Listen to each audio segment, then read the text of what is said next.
Good morning, everyone. I'm sorry things are late. Everybody say hi to Brandon and bye, Brandon. Bye. It's been a bit of a disaster. I'm really sorry. I really hope you can hear me. Let me know, please, in the chat if you can hear me. We've been having so many technical difficulties, and so I apologize for being disgustingly inappropriately late. I'm actually just going to take these off. Just let me know if you can hear me, if you can't hear me. And I know y'all were expecting Mandy. Mandy's not able to make it this morning. Please let me know in the chats. Just let me know you can hear me. Or if you can't, then talking isn't going to help anything because you won't be able to hear me asking you to let me know if you can't hear me. So typically this would be the Many Loves lunch hour with Mandy. Sorry. My name is Robin Beach. I am chosen family, good friends. I'm her Canadian chosen family.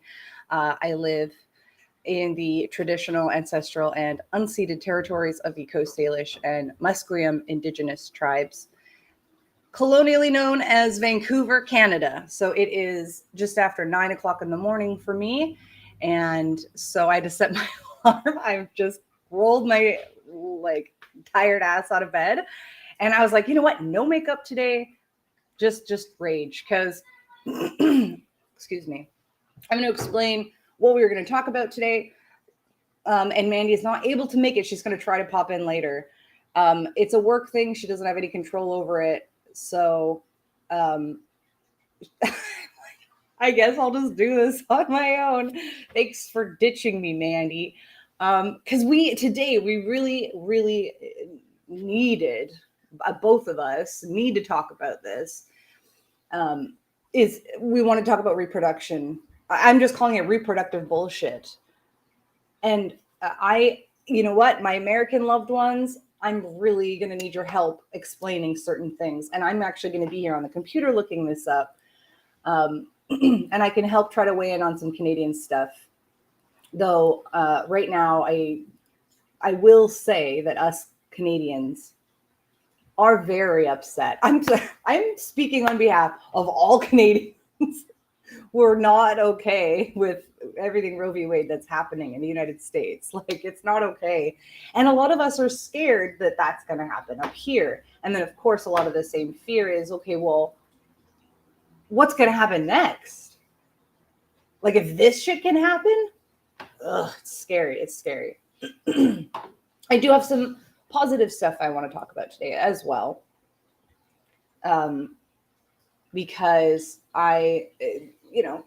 we want to give a bit of a content warning in that this shit is heavy, and can be very triggering.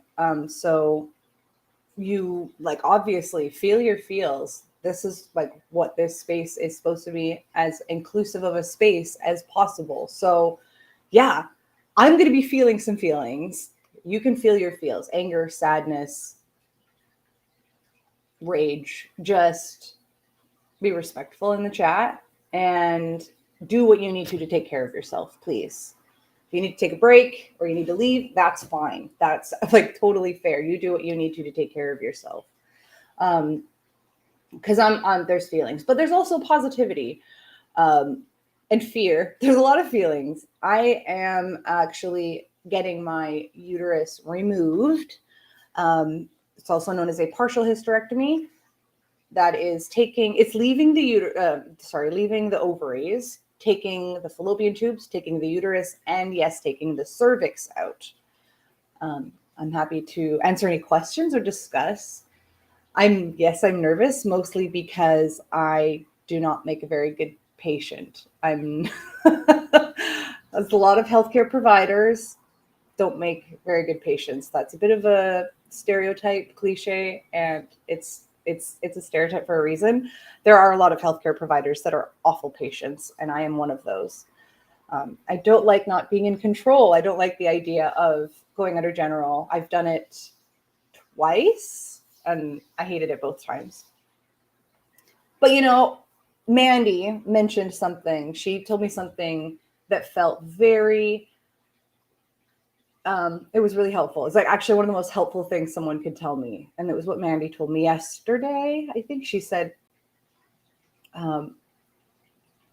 She's like, what were the times you were under general anesthetic, before or after you had kids? And I was like, well, actually, both was before. I haven't been under general since I've had kids. I've had 2 C-sections, but you don't go under for that. I still hated the C-sections. I don't like being vulnerable. Surprise, surprise. And Mandy was like, Robin, going under general is the best sleep you will ever have. And I was like, actually, that does sound really nice. So as a parent, I'm a little more encouraged. A really good sleep does sound quite nice. So if you're just joining us, thank you for joining. I'm sorry Mandy's not here. I know I'm not Mandy, and I'm not awesome like Mandy is awesome. But we're talking reproduction today. She is having to work, and she's going to try to pop in as soon as she can, but it's out of her control. Speaking of things being out of your control, how fucked up is the reproductive situation in North America, specifically the United States? But as your friendly upstairs neighbors, we're real scared too. We're scared for Americans, and we are scared for the future of the United States, and we're scared for the future of other countries. Like, we're scared of what they could do in Canada. Because, for my American loved ones, whenever you hear people say in the media that the rest of the world is watching the United States, they're not wrong. Like, they're right on. We've been watching, at least in Canada, we watch, and it's scary sometimes, but we love you and we're worried for you. So if you have any questions for me, if you don't know who I am, my name is Robin Beach. I'm a friend of Mandy's. I am a former stripper, former pro-dom, former nurse with experience in cardiology, psychology, and sexual health. And now I am a sex educator / consultant / coach. I do a lot of work around a lot of stuff in sexual health, and a lot of LGBTQIA2S plus kind of rights and justice. I work a lot in education, educating folks on things like consent, on people's bodies, a lot of queer and trans sexual health stuff. That's the kind of stuff I do. I am non-monogamous. I have been pretty much forever. I joke that I went through kind of a monogamous stage. I did try it. It was not for me. So I am a consensually non-monogamous parent. I'm queer. My co-parent Brandon, and I've got 2 kids that are home from school, obviously, for the summer. So we'll see how well they do. Please let me know if you can hear me. I'm going to make sure this is working. I am admittedly terrified without Mandy being here. So I guess I'll just talk about myself and go a little bit more into the procedure I'm going to be having. I am really nervous. So if you have questions, because my biggest questions whenever there's medical stuff in the States is like, you have to pay for that, right? Wait, do you have to pay for this? Oh, do you have to pay for this? And Mandy's always like, yes, Robin. Yes, Robin. Yes, Robin, we have to pay for that too. Like, what? I'm not going to have to pay a penny to get my uterus removed, which is really cool. I'm hospital stay, even if I end up staying overnight, they said, depending on the time of my surgery, which I don't know the time yet. I just know the day. I might be staying overnight. That's not going to cost me anything. And basically in Canada, if you can get a doctor to sign off on it, that it would be beneficial to your health, or that it is somehow medically necessary, even then, even just not medically necessary, but it would be beneficial to your health. If you can get a doctor to sign off on it, you don't have to pay for it. If it's elective, cosmetic, that kind of thing, then you have to pay for it. So with my partial hysterectomy, It is elective. I am electing and I am choosing to do the procedure. I obviously don't have to. In Canada, you have a right to refuse any kind of medical treatment or advice. And so if I just walked in and said, I just want my uterus out, then, well, that's what I did. Okay, I'm going to start from the beginning. I called my general practitioner, my GP, my family doctor, what you would call my family doctor. I called the office and I was like, I said this. I said, I would like a referral to an OBGYN querying on a partial hysterectomy. AKA, I want a gynecologist to discuss a hysterectomy. So my GP originally sent me a referral to an OB that he had chosen, and I did not like this OBGYN at all. Like a lot of people have experienced, I basically got, why don't you just take birth control? And I'm like, I'd already explained all the reasons why birth control was not a great option for me. It can interact negatively with the other medications that I'm on that are for mental health, like mood disorder type stuff. I'm bipolar. So hormone treatments is not a good idea with those medications. It's also typically not a good idea with certain mental health stuff. You might kind of like, you should know this, you're a specialist. Other things. And so, yeah, I was like, you know what? Fuck this. You also have, at least Canadians have a right to refuse any medical practitioner. So we have a right to say, like, I don't want this doctor treating me. I would like a different doctor. You have a right to say, I don't like this nurse. I do not want this nurse to treat me. I want a different nurse. Do you have that right in the US? Any of my American loved ones, please comment and let me know. Yeah, the Canadian rights, you have the right to refuse. You have the right to be informed. So if you ask a question about a medication, you have the right to know everything you can about that medication. Though not a lot of people are familiar in Canada with that right to be informed. And some healthcare providers don't want to explain. But so you have to really lay it down to be like, actually, according to Canadian law, I do have a right to be informed. That means I have a right to see my chart and hold my chart or any of my documentation or information they keep on me at any time. I'm allowed to see it. And yeah, I have the right to refuse. I have the right to be informed. That's pretty much it. I feel like I'm missing another one, but so you can refuse certain treatment, and you can refuse treatment from certain healthcare professionals. And when I was working as a nurse, we'd call it like getting fired. So if you have a patient that fires you, you're not fired from your job, but you're like not allowed to see that patient anymore because they've refused to have you treat them. So sometimes, yeah, you would get a patient would be like, let's find a nurse this guy hasn't fired yet. So I said, I don't want to see this OB. I'm not meshing well with this person. I don't like her advice.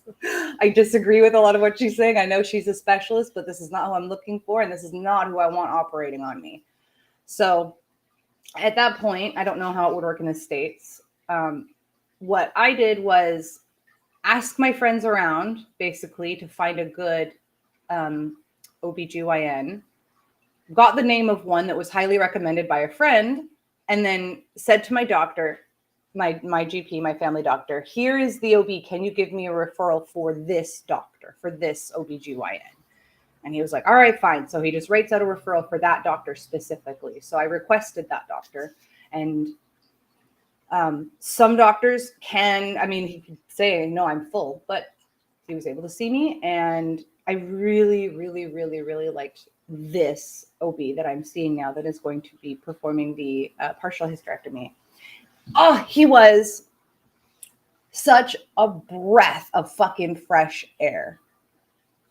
He was like really sex positive and clearly informed and happy to discuss everything on a very personal level, which is actually something that is important for a doctor, of course. You need to be able or any healthcare provider, not only do you need to be knowledgeable and sufficient, like at your skills, but you need to be able to have a good rapport with your patients. You need to be able to explain things to them in a way they can understand. You need to help them feel like they have these options and explain them in a way that they can understand. But of course, not all healthcare providers have those skills, because everyone's different. But so this guy, I really, really like him. Sounded Canadian. This guy, this buddy. I'm not your buddy guy. So this guy, I loved his point of view, and it was like everything I was looking for. He said, look at all these options. He listed off, birth control pills, and we talked about the IUD, and I was like, I had an IUD and I got pregnant. I'm not doing that again. I don't want to be pregnant anymore. I don't want to have kids again. I don't want to risk being pregnant again. And this is part of what makes it a lot easier to have it done for free in Canada, is that I do have painful and irregular periods. So I had to go through a series of tests to make sure everything was okay. So if you've been keeping up with my social media, it's okay if you haven't. Social media is @SexWithRobin.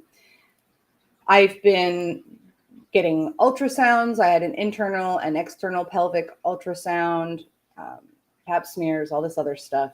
And just to make sure that everything is okay for surgery, I guess, you got to get all the information before going in there. And yeah, he's like, let's do this. If you want it out, I'll take it out. And he said he believed that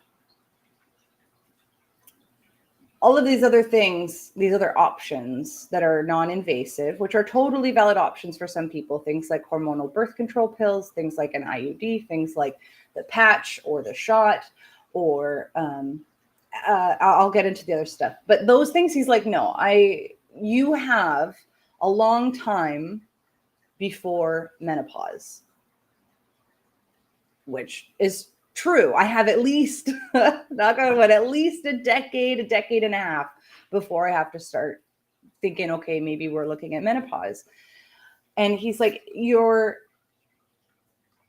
quality of life would be a lot better for you if you did not have to deal with these really heavy periods, which is possibly endometriosis. He said he didn't see any signs of endometriosis in the exams and tests that we have done. But sometimes he said you can't necessarily detect it until you're in there surgically. And then you can see stuff on the outside of the uterus that you wouldn't normally see with certain ultrasounds. So he said endometriosis is plausible. It's probable, but none of the tests we have show it, but I'm saying it sounds like it. And he's like, take it out. You don't want kids anymore. And there's something also called endometrial ablation, which is, from what I've heard from anyone who's had it, really unpleasant. And I'm just going to say it. I've done a little bit of research on it. I'm familiar-ish with the procedure. And I actually don't. Let me know in the comments if you had it and had good experience. I've not heard of anyone that's had a really good experience. And studies are showing it's like maybe a 50-50 that you have a good experience with it. The other 50-50 are that it's painful and that it might not be effective and you would have to go do it again. It is a temporary thing. Endometrial ablation is only temporary. You're looking at 4 or 5 years. So that is something that is typically recommended for someone who is closer to menopause, where you're basically like pausing your periods until menopause. And so because I have a lot longer to go, I have more than 4 or 5 years. I have at least a decade and a half, according to my doctor. So an ablation is a horrible idea, which my GP was trying to get me to go for. And I was like, I'm way too young for you to recommend that, in my opinion. I know this, I'm a horrible patient. Healthcare providers make horrible patients. Because I was like, that's not typically recommended for anyone under 40, is it? My doctor's like, the best thing you can have when dealing with certain doctors and stuff. Because again, I love my doctor. Not everyone knows everything. Not everyone is a specialist in everything.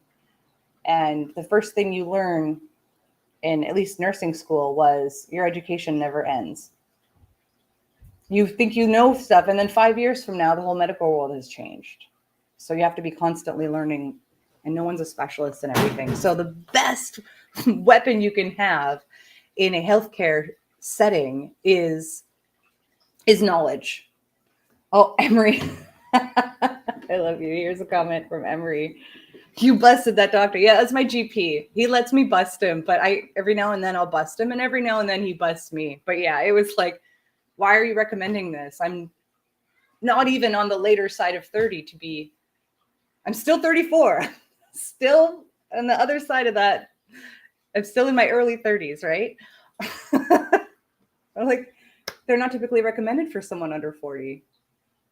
And he's like, well, just think about it. Okay. Whatever makes you feel better. No, I'm not going to think about it. So this OB that I'm seeing that is doing my hysterectomy. Oh, okay. He was so great. He asked me what I thought, as like personally and even professionally. I don't know how it was on my chart. I don't recall writing out a chart about what I do for work, but maybe it's in my other medical charts or something. It said, sex and what does it say on my chart? I think it just says, sex and relationship educator, coach, and consultant.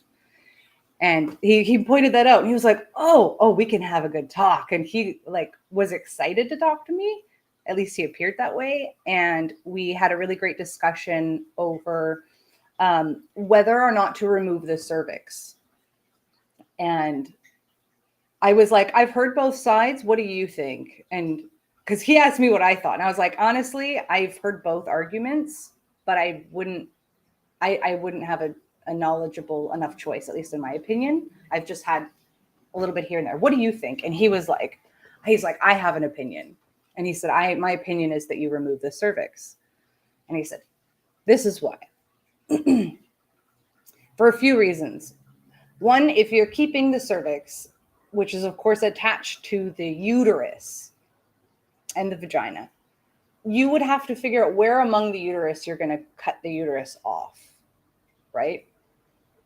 Which means you're going to have to go in abdominally, which is really invasive to do surgical, like abdominally, and kind of having to figure out where exactly you need to cut the uterus off from the cervix.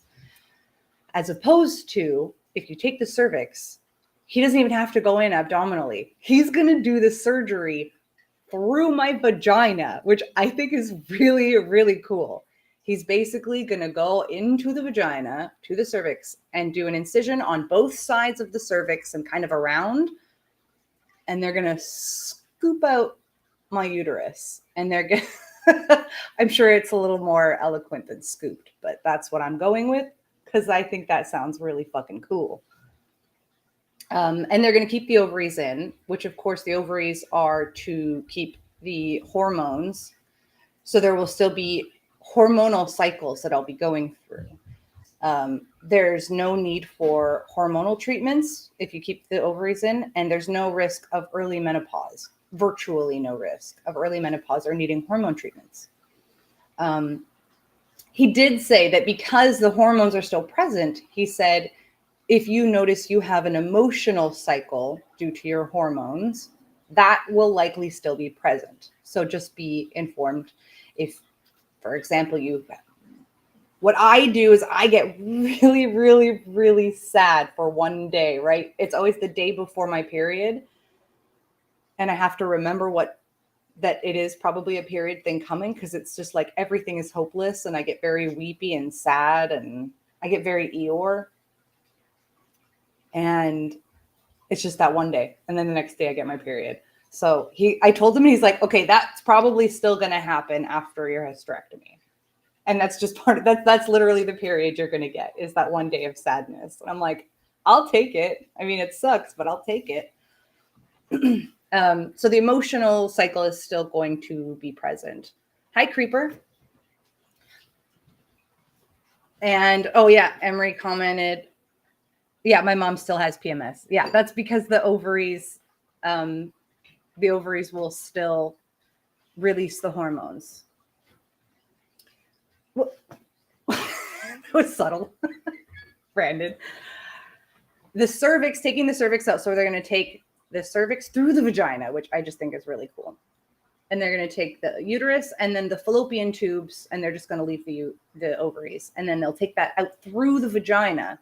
So they're not going to need to do a ton of what they'll probably do. They might do a little bit of laparoscopic where they do a couple of little incisions in the abdomen so that they can see really well.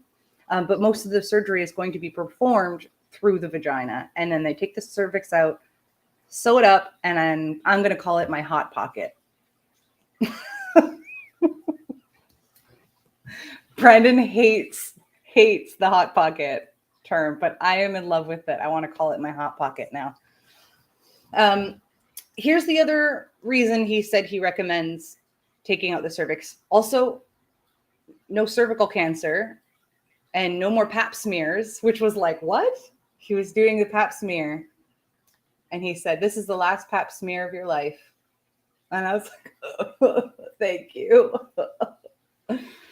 And so, yeah. And then your risks of cervical cancer are essentially out. And then this was the really sex positive thing he said that made me really, really happy. He said, studies are showing if you leave the cervix in, your sex life will be either the same or worse.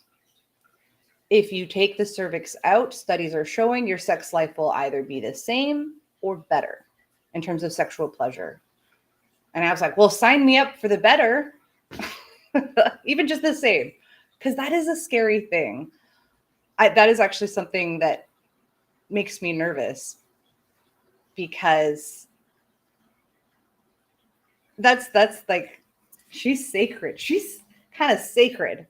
That is, I am a very sexual person, and I like my vagina. I like sex, and I don't want that to change. So I'm really nervous, but this doctor was really sex positive and seemed really informed, and I trust him. So got a couple more comments here. Can you text me this doctor's info after, please? Yes, if you want, because I don't feel good about just saying his name and practice online. Just text me and I will give you his info. He's located, I will say where. Where is that? Oh, his office was in New West, and the procedure that is going to be performed will be at Eagle Ridge Hospital. That's in Coquitlam. That's the information I'll give. His office was in New West. It was right next to Royal Columbian Hospital, so I thought I'd be going there, but he was like, Eagle Ridge, and I'm like, I don't care where it is as long as I can get a ride. Oh yeah, Emery says, haha, that decision sounds like a no-brainer, right? I was like, you've convinced me. There's a hell of a lot of reasons for taking the cervix out. And I said, can I ask you something? I said, what is the argument for keeping it? And he didn't have a lot of good answers. I don't even really remember. He had kind of just said, I think there was, I do remember. He said people believe that there's a higher risk of prolapse if you take the cervix, but he said that is proven to be false. That it was believed higher risk of prolapse, but that is now proven to be false. So I was like, again, there's not a real good reason I'm hearing for keeping the cervix. So take it. Yeah, better sounds good. Yeah, I'm like, as long as it's the same or better, we're good. Yeah. So I'm very, very excited. And this is why I was like, we can talk about reproduction stuff, because there's happy news too. I'm going to grumble and complain about it because, again, I'm a really horrible patient, but at the same time, I'm choosing this. And there's like, I don't know if pride is the right word, but I feel maybe empowered would be a better word. I truly feel so empowered in that I am choosing this. Yes, I'm going to grumble and complain, but I'm going to walk into that hospital and I'm going to wheelchair my way out with a smile on my face because I am choosing what happens to my body. I don't want any more children and I don't want to get pregnant. And this is going to be, I don't care if what I'm going to say right now is controversial. I will not have another baby. It is not actually safe for me to do so. I do have a lot of damage to my uterus. It tore when I had my first, and I was told by my doctor it is not good for me. The fewer babies, the better. It is actually dangerous for me to get pregnant again. And I'm not in a position in my life. No, I wouldn't have another baby. And so that doesn't mean I'm going to throw all my care out the window and say, it's okay, I can just have an abortion. I also would like not to have an abortion. A lot of people that want to have an abortion are not like, yay, let's go have an abortion. No, they're in a position where they can't or won't. It's not your business either way. But like, it's not like I'm going, oh, it's okay, I'll just get an abortion. No, I'd really rather not have an abortion. So I'd rather not get pregnant in the first place. I will do everything I can to not get pregnant because I don't want to go and do something that is not a fun procedure. It is not something that people want to do. Okay. Usually, like, this is something that someone has to do. It's a difficult decision and it's not a fun procedure. So I'm going to try to avoid getting pregnant. So how about you help me out and take my fucking uterus out so we don't have to worry about it? I'm getting ranty. Mandy would probably laugh her ass off. She's like, is this the angry Canadian? Like, yeah, this is pissed off. I can get angrier, but I'm still going to smile and call you buddy.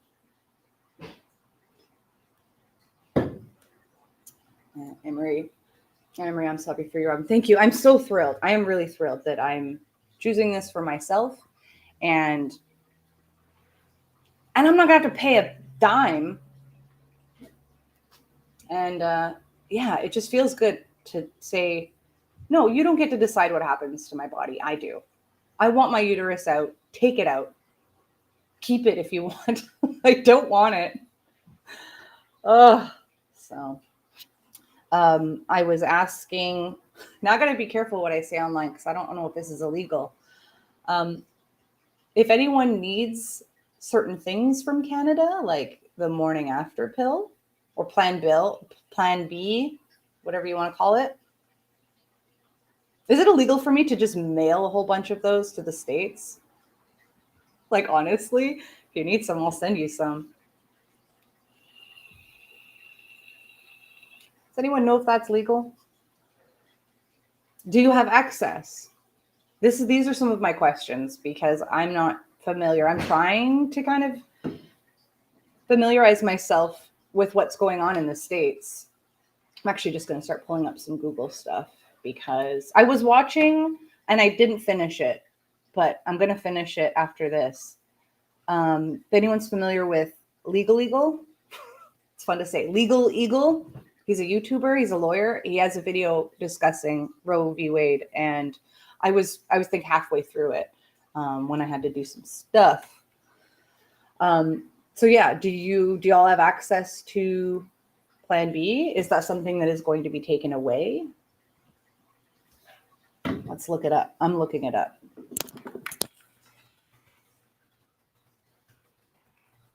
Oh yeah, Roe v. Wade news.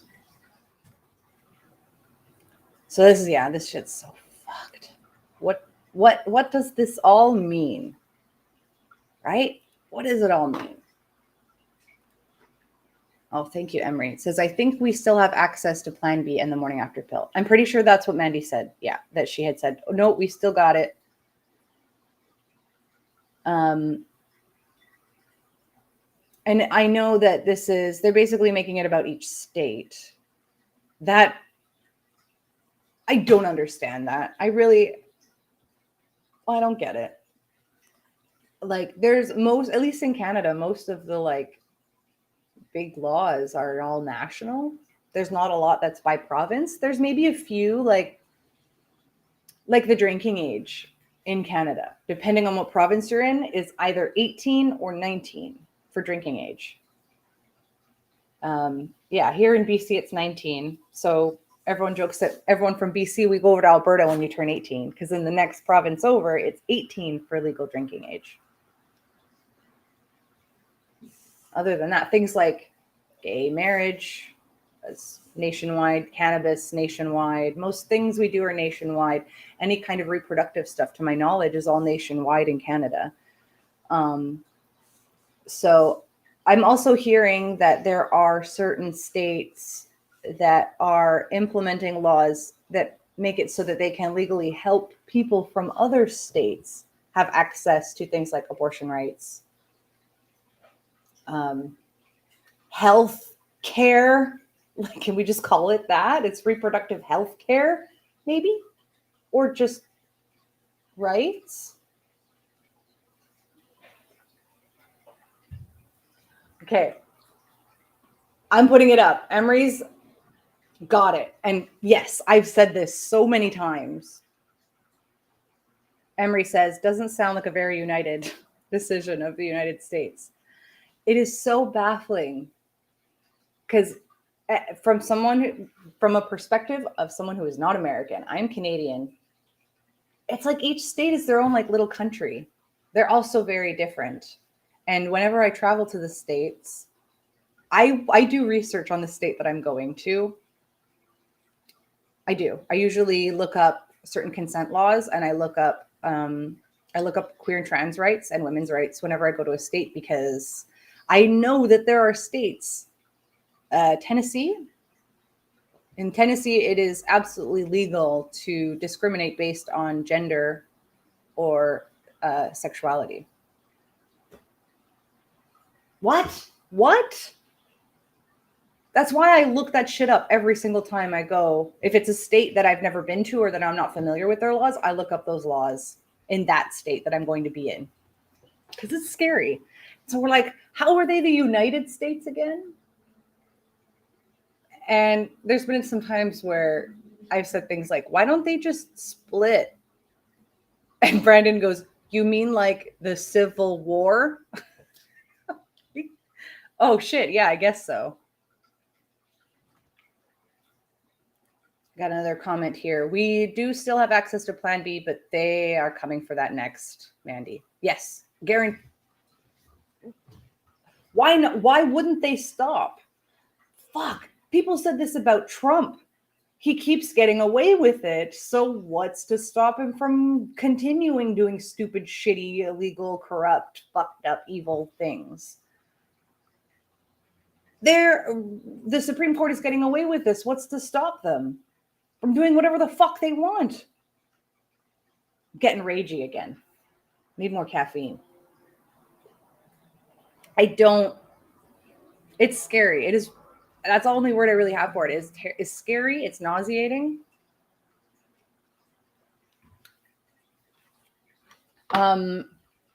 Okay. I've got some stuff coming up here. This case created the trimester system, allowing an absolute right to an abortion in the first 3 months or trimester of pregnancy. Some government regulation in the second trimester.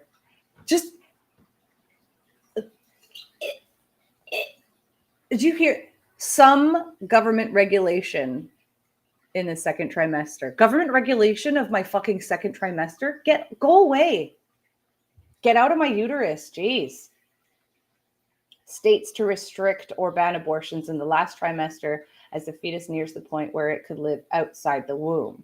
Roe v. Wade also established that in the final trimester, a woman can obtain an abortion despite any legal ban only if doctors certify it's necessary to save her life or health. Okay, so that's interesting. Oh, yes. Thank you. There's a comment here. I was actually wondering about that. We have multiple states that have a heartbeat law. I'm going to Google the heartbeat law. I had it explained to me a while back, and now I don't remember.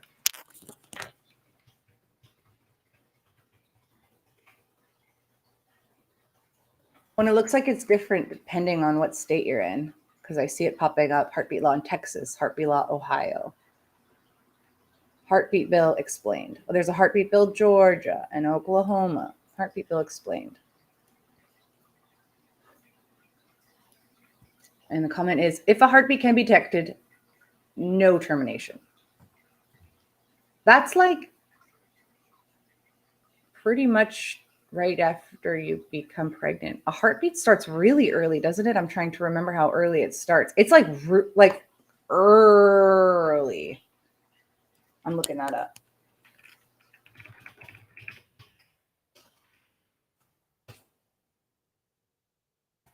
Five to 6 weeks of pregnancy. You wouldn't even know you're pregnant then. Yeah, there's a heartbeat by the time you know.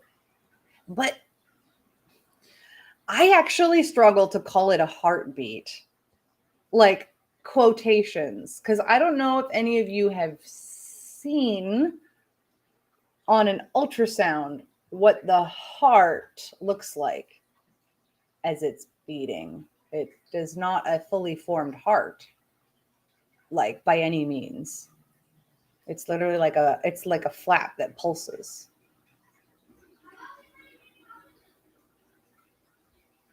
So they shouldn't call it a heartbeat law. They should call it a flappy pulsing law. And okay, I have to pull it up. I actually kind of just want to share it in the comments. I saw a really cool video a while back. I don't even know if I could find it. I'd have to look in my YouTube history. There's a video of people of different like religious backgrounds discussing, and like abortion is okay in Catholicism. It was discussed on that, and there was Muslim where it's like something about I don't even remember, but it was really cool how there were people of certain religious backgrounds explaining that their religion in scripture actually supports abortion, and it's kind of just an invented thing. I need to find it because I can't explain. I don't remember the details. Absolute blasphemy. Yeah. Some women don't even know they're pregnant until many weeks after a heartbeat can be detected. Yeah. I wouldn't even call it a heartbeat. It's a flap that pulses. But yeah, I know, let me think. With Dexter, I found out and we were planning. This was very much planned and intended. I was probably about 5 or 6 weeks when I found out. And this was like planning, like checking to see if you're pregnant. Yeah, I think I was about 5 weeks. With Calvin, who was not planned, I had an IUD in with Calvin. Actually, Brandon and I had just had the conversation of like, let's wait. He wanted to start having another kid again already. And I was like, I'd like to wait a little longer. He was like, I want to do it now. And I said, I want like a year. So we compromised on 6 months. And we're like, all right, in 6 months, we'll start trying. Or at least talk about trying. And then I found out I was pregnant. So I guess he won. But that's the thing. I had an IUD in, so I wasn't getting my period. And I had no idea. And I was like feeling off, but I thought maybe I was at the flu. Like, I didn't know for a while. It was probably a good 10, 11 weeks. And I remember Brandon brought it up. He's like poking. He's like, maybe you could be pregnant. And I was like, no, I can't. I have an IUD. Like, it was the furthest thing from my mind as a possibility. And sure enough, it was actually the exhaustion. And people that have had babies will know what I'm talking about. Or people that have been pregnant. The exhaustion was eventually, I was like, hang on a minute. I only recall being this tired when I was pregnant. And I was like, I'm going to take the test, get it out of my head. Cause I was like, it's not even possible. Sure enough, I was like really pregnant and my doctor was making fun of me. He's like, you've had a baby and you didn't know you were pregnant?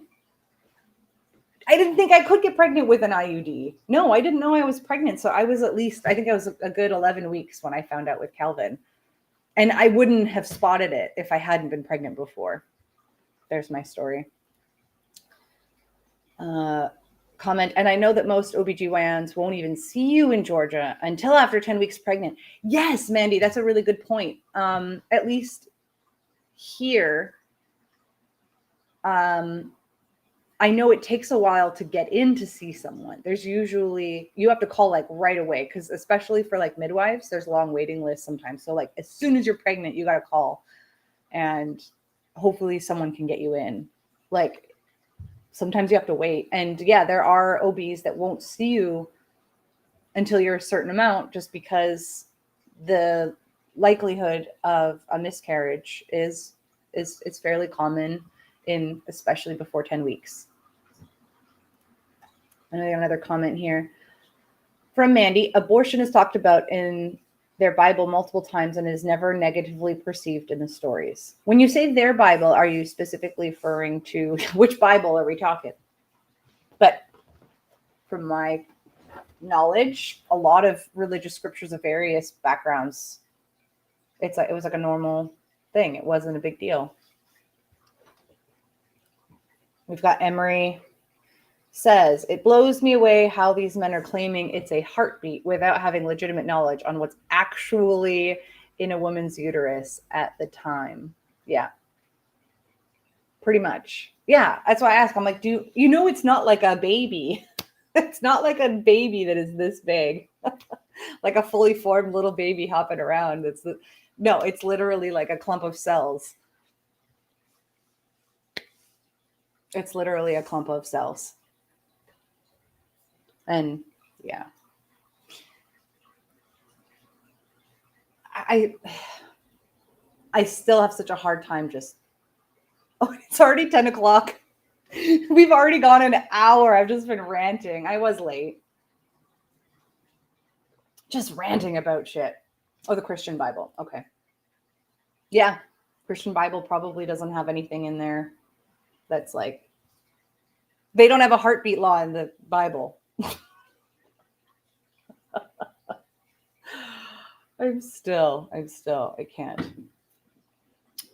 Something that I found out this morning, in some states, with all this shit happening, a doctor can refuse like surgery if it's against their religion, which again, we just mentioned a lot of these pretty basic religions don't have or actually allow for abortions up to a certain time. But to refuse doing certain procedures because of your religion, for including an ectopic pregnancy. And I'm still trying to process that one. I'm going to tell you what an ectopic pregnancy is if you're not familiar. An ectopic pregnancy is a pregnancy that occurs not in the uterus, like or in a dangerous area. So usually in the fallopian tubes. Okay, I feel like I got to draw a fucking picture for somebody who doesn't understand how important it is. An ectopic pregnancy will kill everyone. It'll kill everyone. An ectopic pregnancy is, at least in Canada, a medical emergency. If you suspect an ectopic pregnancy, you are supposed to go to the hospital, go to emergency. It is an emergency situation. Because it can happen. It's not super common, but it's not uncommon. I've even heard of people getting an ectopic pregnancy when, say, if they had their tubes, their fallopian tubes cut or tied or cauterized, where somehow an egg still got released and somehow a sperm still got to it. It just wasn't in the uterus. Because again, I feel like I gotta explain that, because if you're going to make that law, you don't understand anything. The egg, now a fertilized egg, is going to attach itself to the uterine wall where it can then grow. That doesn't always happen. Sometimes it attaches and then detaches because it wasn't attached great. Sometimes the chromosomes aren't great, and that's how a miscarriage can occur. Sometimes that egg will attach inside a fallopian tube, or in the case of the fallopian tubes being snipped, it's happened where someone had a fertilized egg outside, like on the outside of the uterus, attaching to the outside or just floating around in your body. That is a medical emergency, especially if it's in the fallopian tubes. The fallopian tubes are small and those cells are growing at a very rapid rate. You could have something burst and hemorrhage and you will die. So an ectopic pregnancy cannot go to full term. It can't. It would burst something inside of the host. I'm calling the parent a host because you're not a parent yet. You're a host for this. I'm not going to say parasite, but I'm thinking it, and I just said it. I love babies, okay? But that's not a baby. That is cells that are not going to last because an ectopic pregnancy will burst something. So those group of cells can't grow into a baby, and it could possibly kill the host. I'm calling it a host. I was watching Alien last night. Such a good movie. Fun fact about Alien, Sigourney Weaver, 1979. Fun fact about that movie, one of the things that attracted Sigourney Weaver to that role was the fact that the role of her character was not written as a woman. Go watch Alien again. It makes the role so good because it's not written for the role of a woman. It was just supposed to be a guy. And then they were like, hey, if there's nothing specifically saying he's a guy, we'll cast Sigourney. And she was like, hell fucking yeah. Random fun facts in the middle of rage. Comment, we should do a second show next week, continuing the same topic. We can, yes. I need help. I don't know all of the details of what's going on in the States, but I'm here to rage with you and explain ectopic pregnancies to the fuckheads who have no idea what that is. That's so stupid. Why wouldn't you? Back to rage.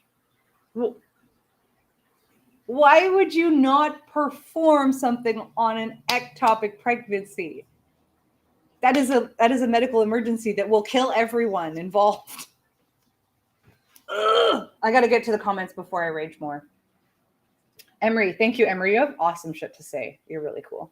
The people in power here really need to take a basic anatomy class. Can I teach this class? They would not like me. Emery says, I mean, it's a parasite from the start.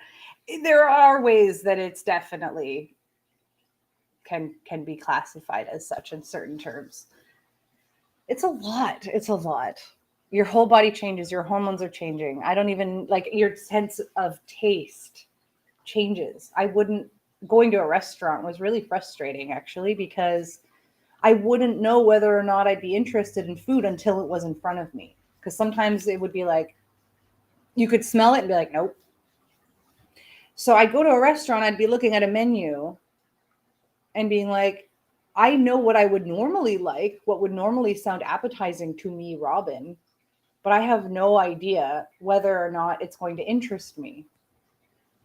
It feels very, very alien and very foreign. Same with sex. I found it was like every time I kind of had the treat as the first time in certain ways, because I'd be like, I know normally this is something I would be into, but I have no idea whether this activity is going to feel good on any given day.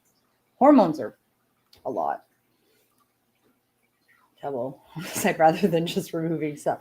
Yes, that's if you refuse to treat an ectopic pregnancy, you should be charged with one in a kind of homicide.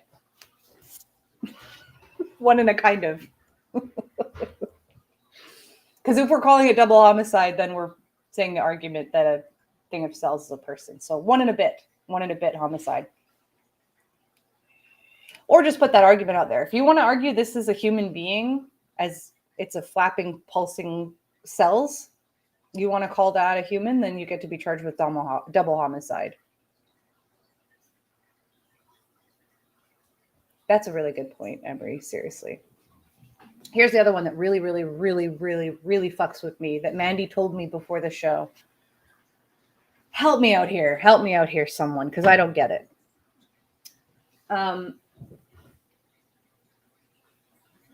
If you have a miscarriage, it happens. It is a very normal, natural thing. And it can be very, very difficult. People can feel a lot of grief or not. Everyone deals with these things differently. And I've had one miscarriage before, and it was rough. But after a miscarriage, sometimes it's not uncommon for not everything to come out. Like, you know, you would bleed like it was your period, but there's a lot of tissues and stuff like that, and your body might not get everything out. And what can happen is some of what's left inside of the uterus will rot if it doesn't come out, which would increase an infection that would not take long to go systemic throughout the rest of your body. That would be an emergency situation. So oftentimes after a miscarriage, a doctor will order what's called a D&C. And I'm a really horrible nurse right now because I can't actually remember what that stands for, because I'm really sorry. This is dark humor. I'm warning you, it's a dark humor thing.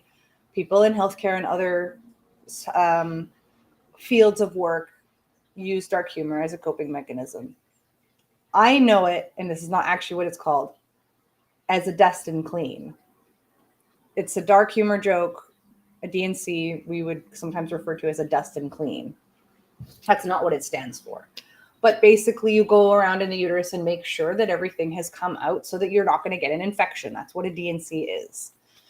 It's not a fun procedure, but it is sometimes very medically necessary. You need to get all that stuff out so it doesn't. And I actually was scheduled to have one, but when I got in, they looked and said, you don't actually need it. Everything that I had came out. So I didn't actually have to go through with the procedure. But a lot of people do. Thank you. Thank you, Emery, for that one. Dilation and Cutteridge. Thank you. It's not a dust and clean. That's what I know in my head. It's a very dark joke. And that is also an emergency situation. I don't know how anyone could possibly refuse to do that. I don't think you should have any kind of license to practice fucking medicine. That doesn't make any sense. That has nothing to do with abortions. Like, if you were getting an abortion, you might need a D&C. But if you had a miscarriage, you might need a D&C as well. And that has nothing to do with an abortion. It's literally just people in power being really, really, really shitty. Like that's so Handmaid's Tale. I can't even, because a D&C might not have anything to do with an abortion. Maybe you intended to get pregnant and then you lost the baby in a miscarriage, and now you have to go through a really, really, really difficult procedure physically and emotionally. And they're like, no, sorry, that's against my religion. You're going to have to just get a systemic infection and die.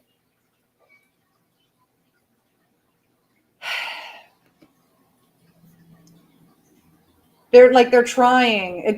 All I can think of is you're attempting intentionally to make women, and I'm saying women,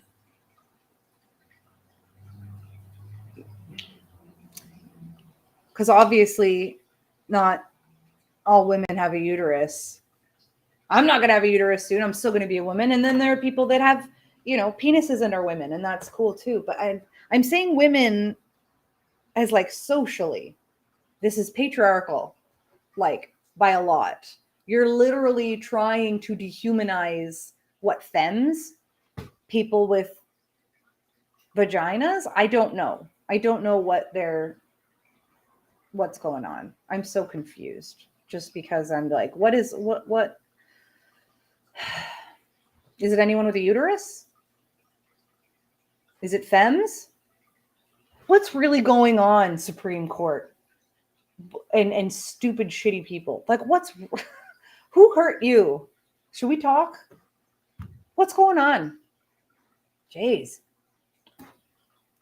Emery says, it's the procedure that's against the law. Oh, this is Mandy. It's the procedure that's against the law because it has to do with abortion. I wouldn't be able to get a DNC until I'm dying. That's actually, that sounds really, really American. And I'm going to clarify.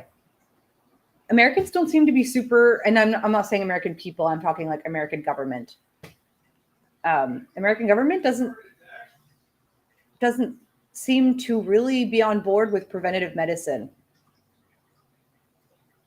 which doesn't, I mean, maybe it's intentionally to make more money because it is more expensive to do shit last minute. Preventative medicine is a lot cheaper, like by a lot. And so it confuses me because when people say they're conservative, that used to mean something else, but it doesn't mean fiscally conservative anymore. I think people try to argue that. And I'm like, no, there's a lot of things over here where like, actually, this would be cheaper. Actually, doing some of this more eco-friendly shit would be cheaper. Cutting down on plastic use is cheaper. Preventative medicine is cheaper.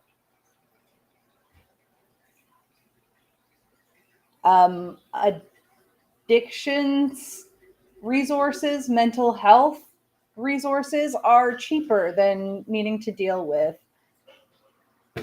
the aftermath of not having those things. So I don't want to hear anything about conservative people saying they're fiscally conservative because it's bullshit. This shit right here is not just unethical. It's expensive. If you want to try to speak their language, waiting until someone is dying for a ton of medical procedures, you're going to need more pharmaceutical medications. You're going to need, yeah, it's right. Capitalism. It's gross. I know. But if you try to speak that language, it's cheaper to allow someone to get a DNC at an earlier convenience instead of waiting until they're dying. And it's going to cost you so much more in medical equipment and time and staffing and supplies. Like, preventative medicine is cheaper. So I just want somebody to look at me in the eyes and admit that this is anything that has to do with taking care of the people. Isn't that what government is supposed to do? I'm going to get real fucking angry. That's the whole point, isn't it? Society and government, the whole point of that is to help each other, provide each other with the things that we need. Ugh. I need a sec. Someone look at me and tell me that this isn't about oppression with a straight face. Give me any other fucking reason. And it's bullshit. Absolute bullshit. I need a fucking smoke. Are y'all as pissed off as I am? I'm not even American. I'm so angry. I don't think you need to be American to be angry. So pissed. Maybe we take a positive break. What should we do? You know what I'm doing after the show today? I am doing a ton of cooking. Lots and lots of cooking because I'm making a bunch of freezer meals ahead of time for after my surgery. I am getting my uterus out, and it doesn't make me any less of a woman, and it doesn't make me any less of a valuable human being. So y'all can go fuck yourself. And I can because I don't have to worry about getting pregnant. I just finished my last period ever, and I'm actually really happy about it. And then I'm going to have a Hot Pocket. And no more pap smears. Slay. Thank you, Emery. Oh, I'm like trying to get my blood pressure back to normal while I smoke. I need my bong.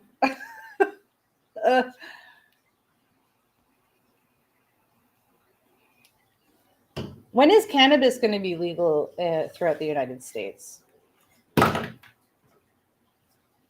It's only in some states, right?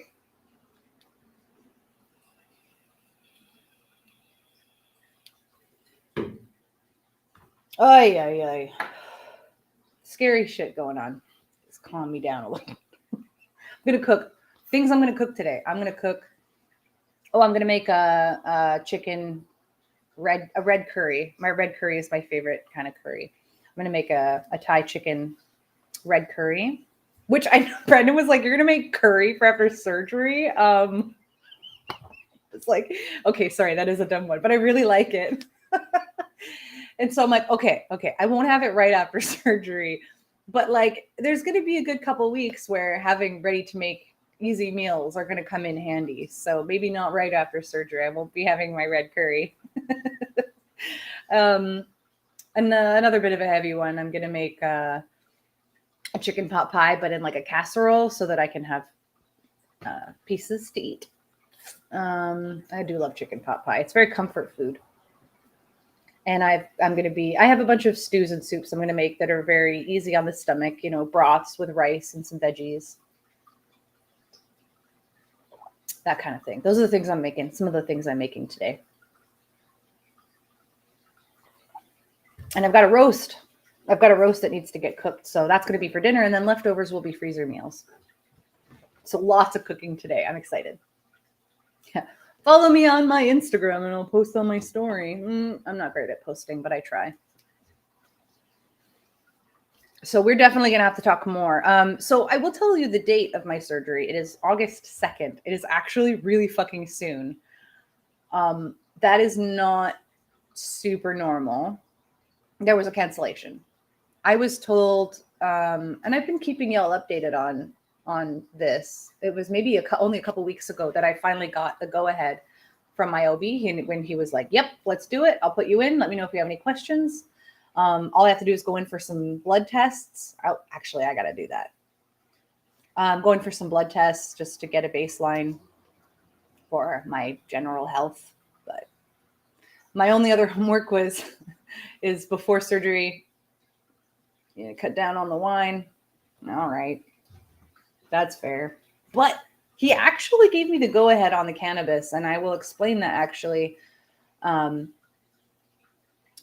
will explain the cannabis thing, because at first I was like, isn't cannabis and general anesthetic, isn't that kind of a risky mix with the general anesthetic? And he was like, there are risks. But this was, how cool is this doctor? This is what he told me. He was like, I actually would encourage you to continue your cannabis use. If it was purely recreational, I would say just not the day before or the day of.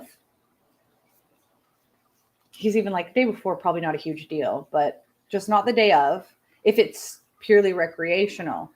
But I use it for pain, and I do have chronic pain in my hips and back, and I get back spasms. And he said, I really don't want you to come in and have me performing surgery on you when you're having a flare up and back spasms and I'm trying to perform surgery on you. That's actually riskier than coming in after, a little bit of cannabis. He was like, maybe don't come in high. I was like, I promise I won't come in high. That's a bad idea. I'm not going to do that. And I smoke regularly for those. And I also use tea and tinctures, and I use cannabis very regularly. According to my doctor's notes, it would be Q 2 to 4 hours PRN, meaning every 2 to 4 hours, and PRN means like as needed. So I can basically use whenever I want. If my pain is particularly bad, I can use more, that kind of thing. That's what PRN means on a prescription. It means as needed. And so, yeah, I use cannabis usually about every 2 to 4 hours as needed, depending on my pain, sometimes more, sometimes less. And he's like, I don't want you in a flare up during surgery. So even like just a little bit is fine, as long as it's something that can manage your pain. Don't come in high. I was like, that's fair. That's absolutely fair. And you're really fucking cool and awesome. And Mandy says there won't be any shows that day. Do you mean on August 2nd? That's a Tuesday. So I kind of want to come on the Monday, the day before surgery, to talk about it. I kind of do, because I'm going to be nervous and I'm going to want reassurance and for people to tell me it's going to be okay and that I am slaying by doing this, because I am really scared. I just want reassurance and validation. I'm nervous thinking about it. I'm not good at going under. I really don't like being out of control. It bothers me. I'm awful. And then, yeah, Emery. Thank you for saying that, Emery. Emery says I'm definitely slaying. Thank you. I'm like nervous thinking about it, but it'll be okay. I think I'll come on what is that, August 1st, which will be a Monday, and then my surgery will be the next day. I don't know what time yet. It was supposed to be 6 months, but they were like, hey, we have a cancellation. Do you want to do August 2nd? And at first I was like, no. Brandon's like, Robin. It's like, actually, yeah, we did take a moment. They gave us like 2 days to give a response. So I was like, wow, that's actually really cool. Usually they're like, do you want to take it or no? But they said, call us before Wednesday at this time and let us know. So I was like, okay. And I hung up. Brendan and I talked. We discussed logistics, and we discussed, okay, if this is in August, the kids aren't going to be in school. Is it better that they're not in school, or is it better if they are in school after surgery? And we actually kind of agreed that it's better that they're not in school. Less logistics to worry about, picking them up, dropping them off, making lunches, making sure whatever things need to be signed, and projects and homework. And so it was kind of like, well, actually, maybe them being out of school is better. And grandparents have been willing to help out a lot. My mom is helping out a lot, which blows my mind. My mom is the sweetest, most thoughtful person in the world. And she works like full time. And so my mom's going to be, she told me last night, I know I didn't have much of a choice. She's like, so for these days, I've talked to my boss, I'm going to work from home. I'll come in the morning, pick up your children, take them all day, come back bring them back after dinner. She says, I would take them overnight, but I'm not going to, because I think it'll be important for your children to see that you're okay. I want them to be there in the morning and at bedtime to make sure that you're okay. And she's just going to work from home and take care of the kids like every day for a while. Brandon's parents are going to take the kids as well. And then on the weekend, my mom's going to take them overnight. And I'm like, how are you such a fucking rock star? Thank you. My mom's awesome. It's like, she's a single woman that still works. It still works. She'd kick my ass for saying she's not ready to retire yet. I'm sorry, Mom. You're still working. That was really poorly phrased. Now I'm blushing. I'm sorry. Emery, you're a role model of mine for sure. Thank you. Thank you. I'm like crying. Sorry, Mom. I didn't mean to make you sound really old. You're just a little old, and I love you. So I'm really thrilled to have the support. It's mostly just me needing to get out of my own head, because so prepping as much as possible is going to be good. I've been trying to explain to the kids what's going on, because I do want them to be prepared. At least to be prepared for, like, I've tried to explain, especially to my youngest, who's now 7. Oh my God. That's weird. And that I'm going to be groggy and sleepy and probably in a lot of pain, but I'm going to be on lots of medicine that will help me from pain, but it's going to make me really sleepy. So we have to be very gentle with Mommy. And he was like, okay. And Dexter said, Dexter actually is a little upset because he wants me to have another baby. He says he wants a little sister. And I'm like, that is so sweet. First of all, no. Second of all, no.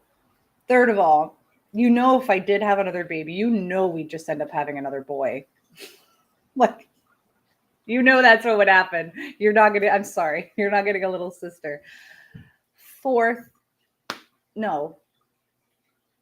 5th, we'll just get a dog.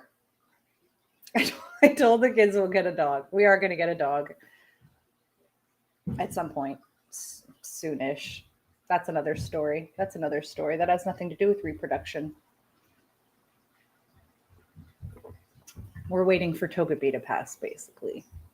She doesn't do well with other animals, and she's getting very old, and she's starting to get in a lot of pain, and her mouth is not in a great state. So the vet and I have talked about her reaching the end of life. So if you ask my 7-year-old, because he's very matter of fact, he'll go around saying, we're getting a dog. We're just waiting for the cat to die. And I'm like, shh, don't say it like that. Oh, Mandy told me I needed to explain something. It's probably a little late now because we're already past what would be Mandy's hour. So we're in the Sex with Robin hour. And I don't have to, no, I will explain it. Because I don't even know if you can see it. Get some lighting. You see it? It's not very visible, is it? Is it? Can't get the right angle. Can you see it? Mandy wants to lick it. You can't see it as much anymore. I got some marks on my face from kinky consensual, very consensual stuff. It was very consensual.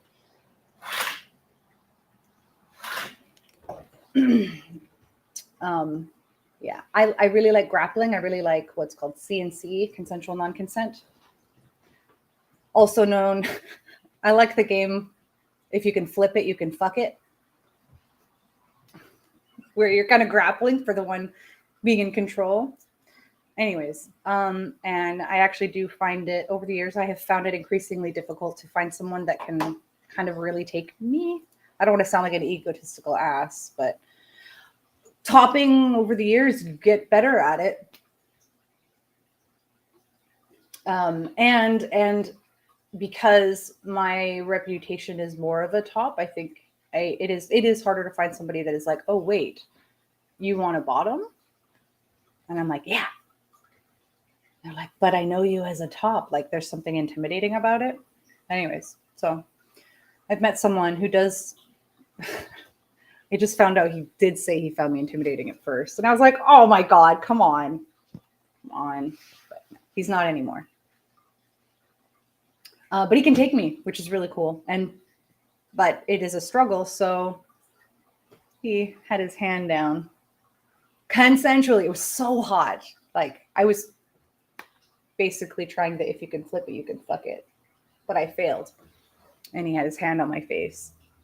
And I was fighting back. So he was holding me down pretty hard. And afterwards, we got in the hot tub, and poor guy, the look on his face. He did not intend to mark my face. I'm okay with it. That was the first time he's ever marked someone's face. And I think that was a bit of a struggle. But we talked a lot about it. And I was like, I'm actually like, I think it's so hot. And he's like, okay, I'm okay that you're okay about it. But he's like, if you weren't okay with it, like, he's kind of struggling, and that's fair.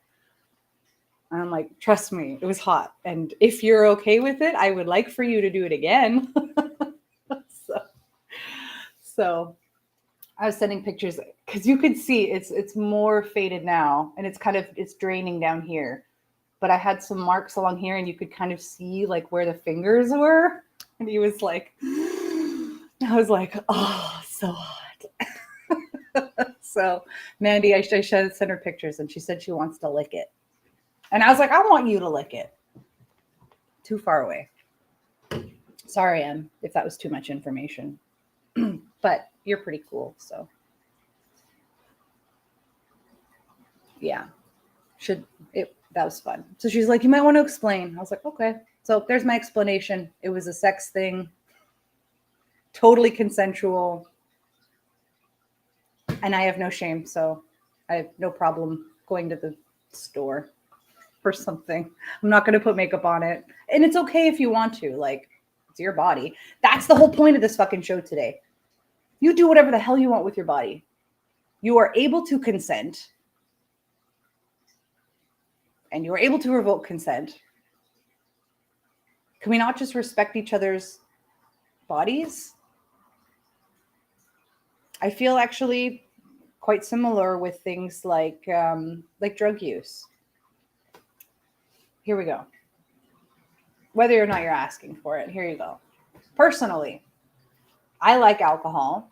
I love cannabis. I have never done any other illicit, I don't say illicit, any kind of other drugs. I've thought about it, and I might try like mushrooms, or I've considered trying like microdosing LSD. I've never done it. I've considered it and thought about it. Maybe one day. I've never done cocaine. I've never done MDMA, or I don't know. What else is there? Speed. Do we not call it speed anymore?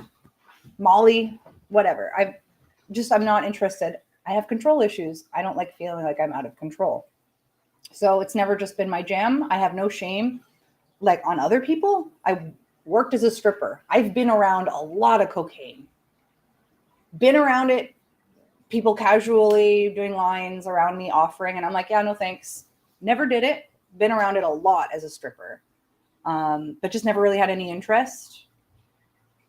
And so it doesn't bother me. I have had friends or partners that like to use whatever substances, and I'm like, that's cool, not for me, but thank you. It's your body. I really do firmly believe in decriminalizing illicit drug use and trying to put more resources towards either addictions and mental health, or both addictions and mental health. But like, if you want to put that in your body, that's your body. Be as informed as possible, be as safe as you can, but it's still your choice. It's none of my fucking business what you want to put inside your body or what you want to experience. That's my opinion. And that goes with everything. You do what you want with your body. You want to eat fast food? Go for it. Enjoy. You want to do cocaine? Go for it. Like, that's your choice. Don't bring your shit into my house. This is my house. And no, I'm not taking whatever I don't want to, because I don't have to. It's my body. How complicated is that? Can we just keep things simple like that? You do what you want with your body. Maybe if you're on a bunch of drugs and you commit a bunch of crimes, sure. But be convicted for the crimes, not the drugs. That's stupid. It's stupid. Anyone else? It's okay. We don't have to get into that discussion. But I feel like the same thing goes for reproduction. It's your body. It's your business. You get to choose. You are an adult.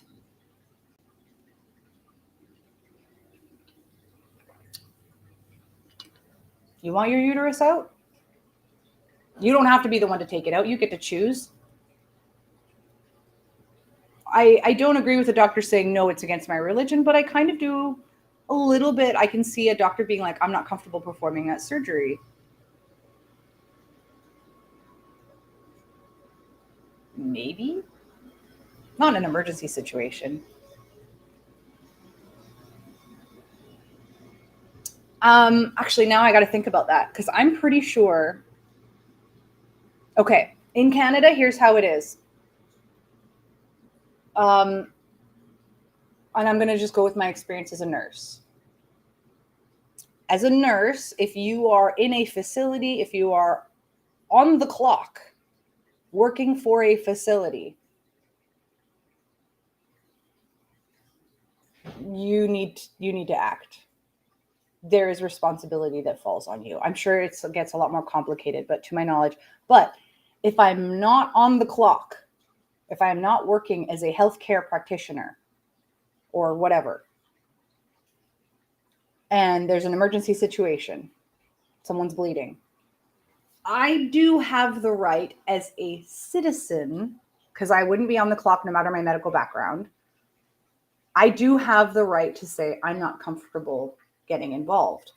Because, say, for example, the person's covered in blood and I don't have any gloves and I would get blood on me, I would have the right to say, no, I'm not going to help. And, but if I'm on the clock as a healthcare provider, you're obliged to help. But you also would have, in a facility, you would have access to gloves and other staff and other equipment. But to my knowledge, at least what I was taught was, yeah, if you're just a citizen, you are not legally obliged to provide any first aid or anything like that. Basically, if you're not getting paid for it. And you're not allowed to help someone and then charge them for it. Any of the work that you do in the healthcare aspect outside of the facility is something that would just be voluntary. You're not allowed to charge for any kind of medical whatever. But that also means you're not obliged to help. Which I would, actually. I lived in an apartment, and I was right outside of an intersection that I was on the corner of an intersection that had car accidents all the time. I actually, maybe is this Canadian of me? I wrote to the city saying how many accidents were out there, and it had like a 2-way light, but I'm like, it needs a 4-way intersection light. There's constant accidents there. And so I had my first aid kit. I had my gloves right by the door because I'd hear it all the time, a screech and a crash, and I just grab my kit and run outside. But I always had gloves, so I was okay. But it wouldn't be, of course, I wouldn't be obligated to do that. I don't even want to talk sponsors. I don't feel like it's appropriate because I'm just raging about reproductive shit, and I don't want people to earn money. Maybe. Nobody's allowed to earn money. Fucking capitalism. Nope, money's a thing that is needed. So if you do want to support Split Radio, Mandy and I, honestly, word of mouth is really good. Word of mouth, or I'm not going to say like and share and subscribe because that really pisses me off.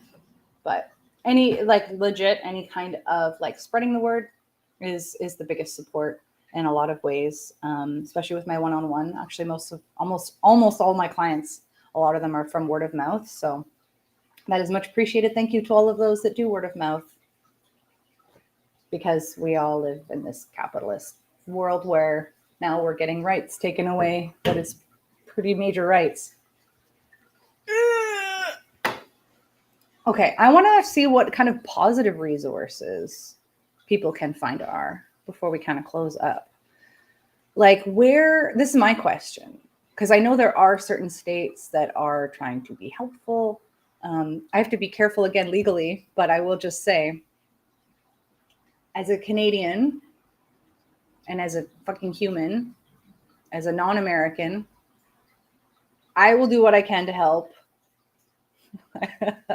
I got to be careful legally. I will do what I can to try to help support you. If you need me, contact me.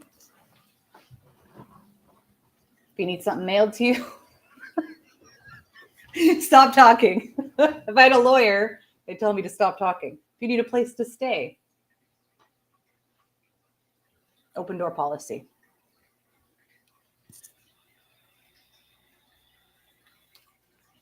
That's all I can say legally, but I'm willing to help.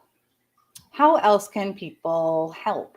Are there certain, here's my question. What's going on with Planned Parenthood? What's changing with Planned Parenthood?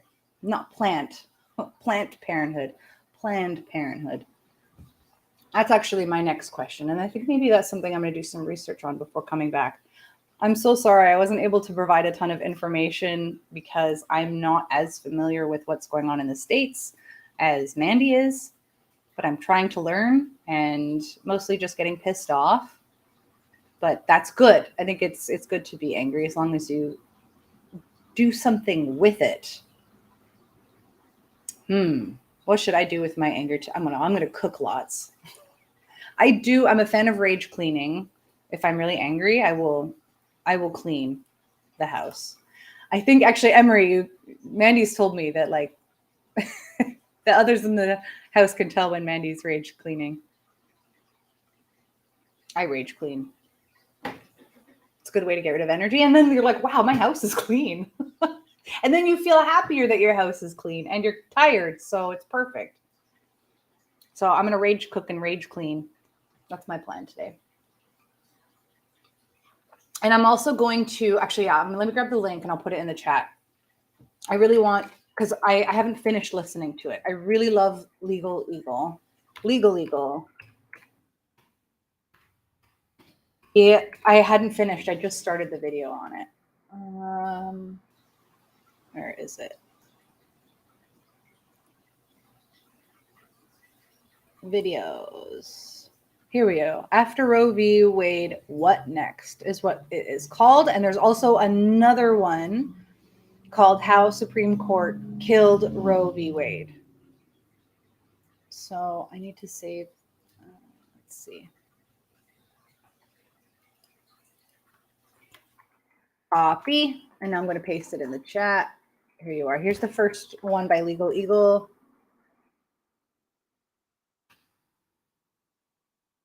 Let me know if that pops up. It should. How the Supreme Court Killed Roe v. Wade. And then the other one that he did is After Roe v. Wade. Oops, that's not it. What next? Which I think is a big question we're all having, right?